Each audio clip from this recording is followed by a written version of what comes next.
they are forced to use what is available. You find a barrio team just simply putting on a cavera and with a surgical mask, even if we tell them, we advise them to double. But you know, these are not adequate. And most of the members who have been on the district, let's say, rapid response team, they are grappling with the virus, either directly through their children or indirectly. Uongozi wa wilaya ya Palisa umetoa wito kwa serikali kuingilia kati ili kupunguza maambukizi zaidi. Wakati wa mkutano na jopo linaloshughulikia masuala ya COVID-19, afisa mkuu wa afisa wilayani humo Daktari Mulekwa Godfrey alisema kwamba watu 30 ambao ni maafisa wa afya tayari wameambukizwa na virusi hivyo. We did not receive or benefit from those ambulances that the ministry was distributing. So what we do when we are referring these cases, we refer them using our available ambulance, which does not have oxygen. Daktari Mulekwa aliongeza kwamba ukosefu wa vitenda kazi kama vile magari ya kusafirisha wagonjwa vimechangia pakubwa kuenea kwa maambukizi hayo. Let the LOC call the security very fast at the sub-county, and at least when our people see even one policeman or two, they will really see that these people are serious. Mkutano huo pia ulihudhuriwa na baadhi ya wabunge kutoka eneo hilo, ambapo wamesema kwamba hali ya COVID-19 wilayani Palisa imekuwa jinamizi na kizungumkuti kwa wenyeji, jambo ambalo serikali inapaswa kuingilia kati kwa mpigo.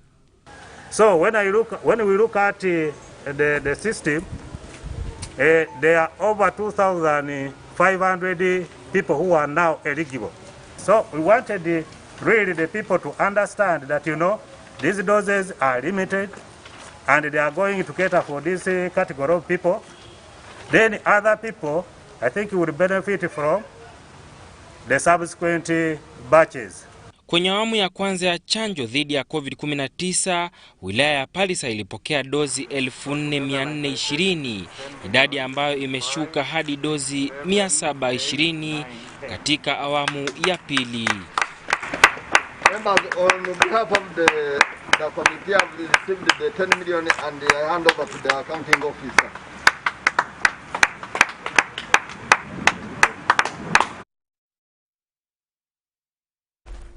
Tunaendelea kufahamisha kwamba katika hospitali ya wilaya ya Kayunga, wagonjwa wametoroka hospitali hiyo kwa kuhofia kuambukizwa virusi vya corona. Wagonjwa hao ambao walichukua hatua hii ni baada ya hospitali hiyo kutumika kama kituo kimojawapo cha kutibu wagonjwa wa COVID-19. Akithibitisha madai hayo, naibu mkuu wa wilaya ya Kayunga katika Wizara ya Afya Oliver Businje anasema kwamba ni ukweli wagonjwa walitoroka, lakini hatua zinachukuliwa kurejesha hali hiyo kikawaida.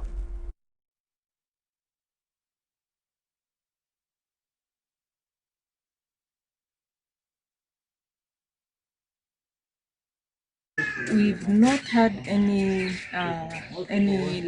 so many cases here. We've just had a few, even those 90, there are just few patients like our staffs with mild, or we can call it moderate cases, because we cannot handle the severe critically ill patients. Those ones we refer. But the moderate cases, they are the ones that we've been handling here. So you get cured and go home like any other facility. Also the minister with their team, and they came at least today. They sent us a team, they've toured, we've discussed, and we have hope that going forward we shall possibly have a treatment. Waziri wa kukabiliana na mikasa pamoja na wakimbizi Mheshimiwa Esther Anyuki amehimiza viongozi katika wilaya ya Kasese kukaza kamba katika kuelimisha umma kuhusu hatari za COVID-19. Waziri aliyasema haya wakati wa ziara yake katika hospitali ya Rukoki Health Center 4 ambayo iliteketea wiki jana na vifaa zaidi vya matibabu kuchomeka. Hii hapa taarifa zaidi. Waziri alitumia fursa hiyo ya kuwahimiza viongozi wa vijijini kutia bidii katika kuelimisha wananchi kuhusu hatari za COVID-19, ambapo pia aliwahakikishia kwamba serikali itawaunga mkono. Want the structures from the villages to get involved. They be able to observe the SOPs at the village level, making sure that people are keeping distance, they're wearing masks, and they're also washing their hands. Then VHTs will be getting the money for the whole quarter, 100,000 per day.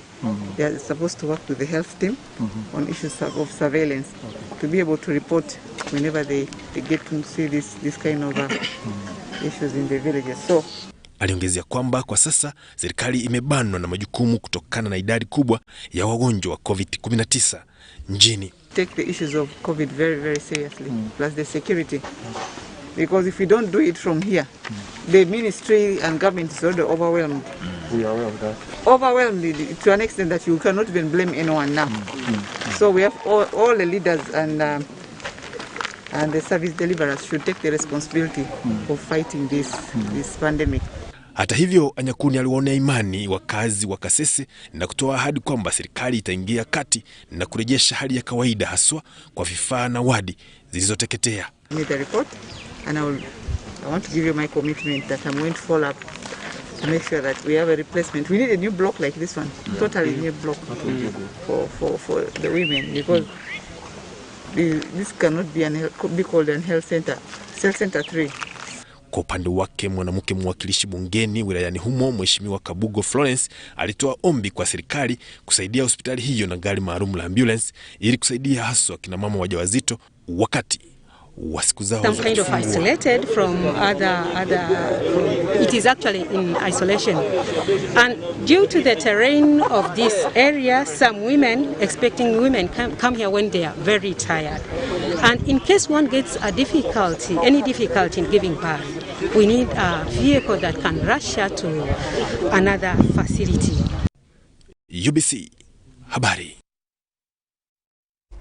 Habari zilizotufikia punde zinasema kwamba naibu kamishna wa polisi amethibitisha kwamba washukiwa wanaosemekana kuhusika katika ufyatuliaji risasi wa Katumba wa Mala wameshikwa na wamo katika mikono ya polisi.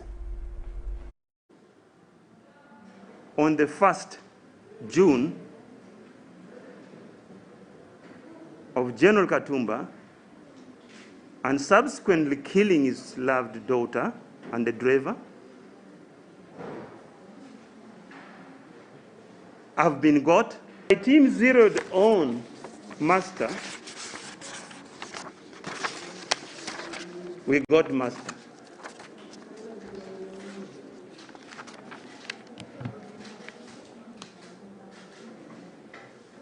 And he was trying to fight my forces. And we have put Master out of action. Attackers had recently been involved in other attacks in the city. We have collaborated the attack to the previous attacks that you had in the city, the killing of Kawesi, Major Kigundu, and even the robbery in town where Mudinka got the gun from and then took it to a location I'll tell you now.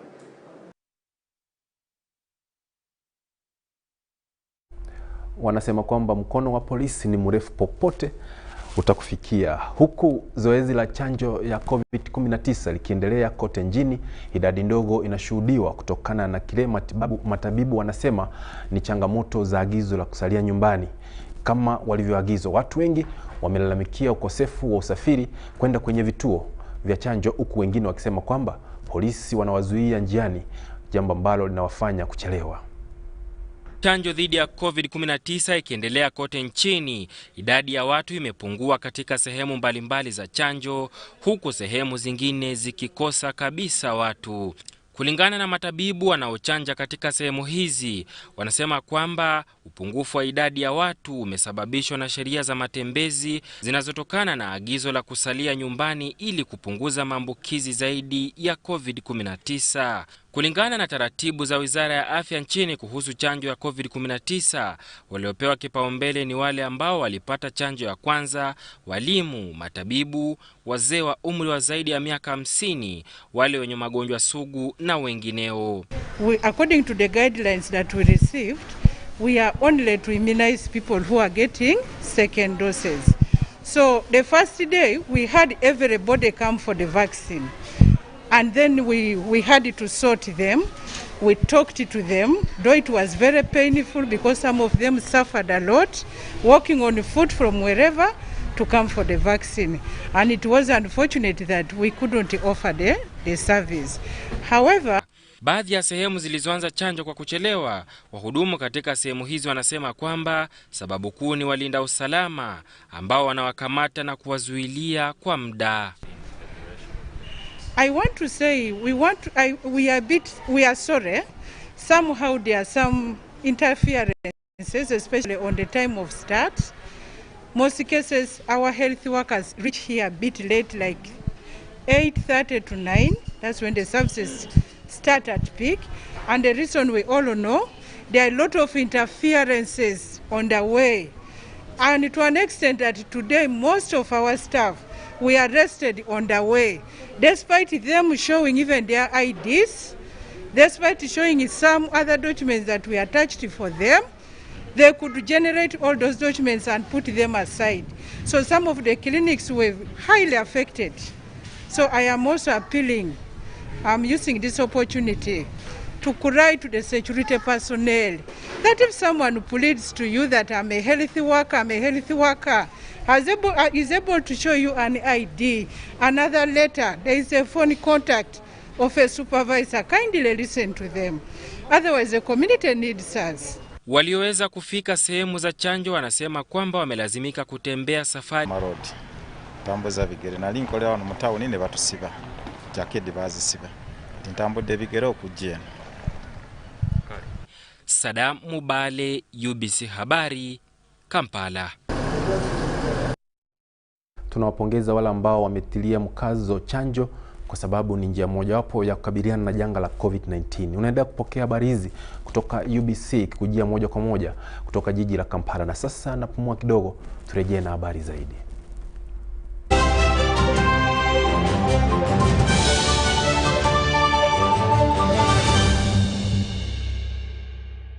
Airtel Uganda has the best and most affordable rates when it comes to withdrawing and sending money. Withdraw money for as low as 330 shillings up to a maximum of 12,500 shillings. Sending money is just as affordable as ever. Absolutely unbeatable. Use Airtel Money on the most affordable network with the largest network of Airtel Money branches in Uganda. Dial *185# to get started. Airtel Money. Simple, secure, borderless. As the financial year 2020-2021 draws to an end, URA has put measures in place to facilitate taxpayers to file their returns and pay taxes within the set deadline. All our offices across the country and the URA Contact Center shall remain open to provide extra support to our esteemed taxpayers. Additionally, we have extended our contact center service hours from 8 a.m. to 11 p.m. Monday to Friday and from 9 a.m. to 3 p.m. on Saturdays and public holidays. In light of the COVID-19 risks, we encourage taxpayers to reach us through our improved contact center and other online platforms instead of making physical visits to our offices. For online support, please reach us through our toll-free lines 0800 117 000 or 0800 217 000. Email services@ura.go.ug. Website ura.go.ug. Social media Facebook URA page, Twitter @URA Uganda. URA Customs Help Tool help.ura.go.ug/login. URA appreciates all taxpayers who have duly fulfilled their obligations. Stay safe and let us all observe the standard operating procedures to prevent further spread of the COVID-19 virus. Stay safe as we develop Uganda together. Uganda Revenue Authority, developing Uganda together.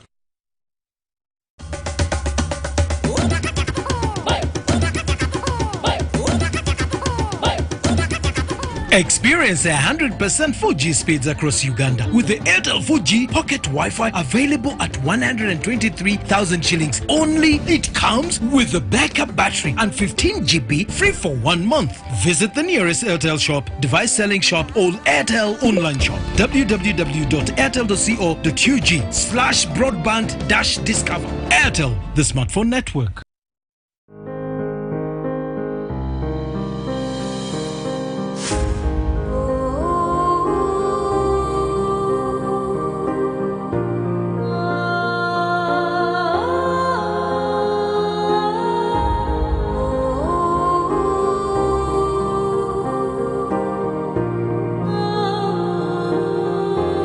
Echa COVID-19 chija kubwa.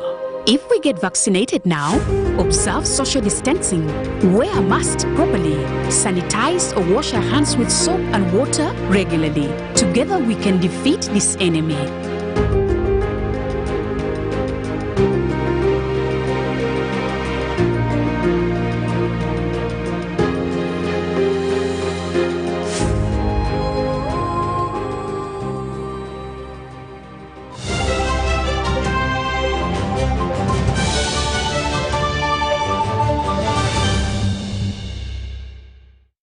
Karibu tuendelee kukufahamisha hali ya usalama mashariki mwa Jamhuri ya Demokrasia ya Kongo ni ya kutisha. Hali hiyo imesababisha watu wengi kukimbilia nchini Uganda kujisalimisha kutafuta usalama wa maisha yao. Mwanahabari wetu Silaji Kaliango amepata fursa na kuzungumza kwa simu na mmoja wa kazi kutoka mjini Beni na akatoa hali ilivyo katika njia ya simu. Batoto tapotea, batu tavunjika bule.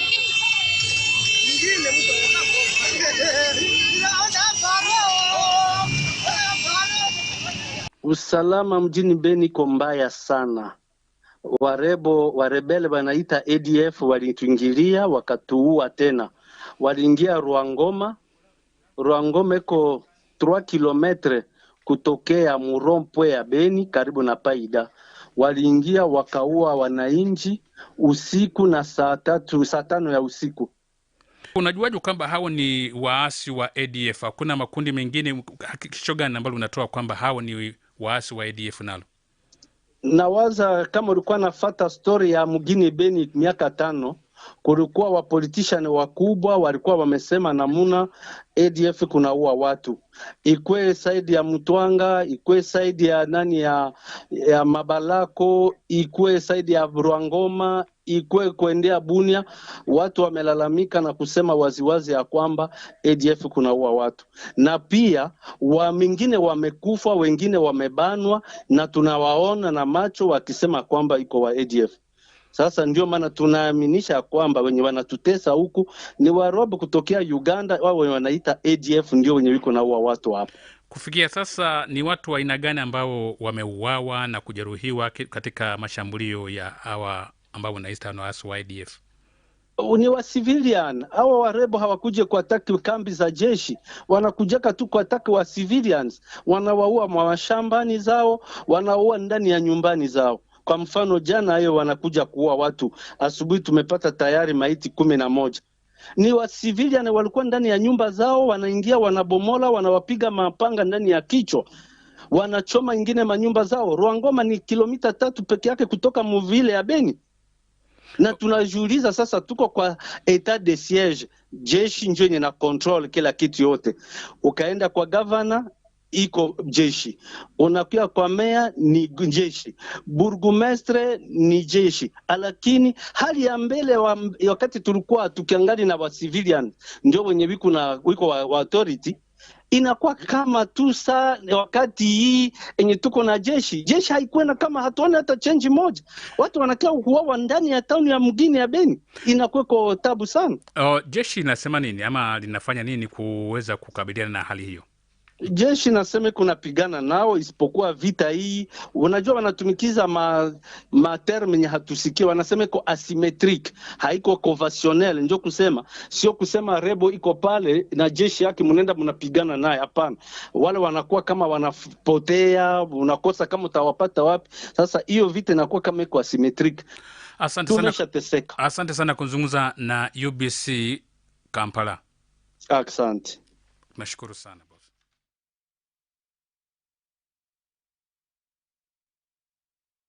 Hali tata mtazamaji, inanikumbusha kundi moja linaitwa timu Dodoma la chuo kikuu cha Kampala walivyokuwa na ushirikiano wakitoka mjini Dodoma. Lakini tunaomba kwamba Mungu arejeshe hali ya usalama katika maeneo hayo kwa sababu maisha ni muhimu kuliko chochote. Hadi hapo tumefika mwisho wa habari zetu hii leo. Nataka huwe na jioni njema na uendelee kutegea UBC ambapo unapata lugha ya Kiswahili kuletea taarifa ya habari. Hadi kesho uwe na jioni njema.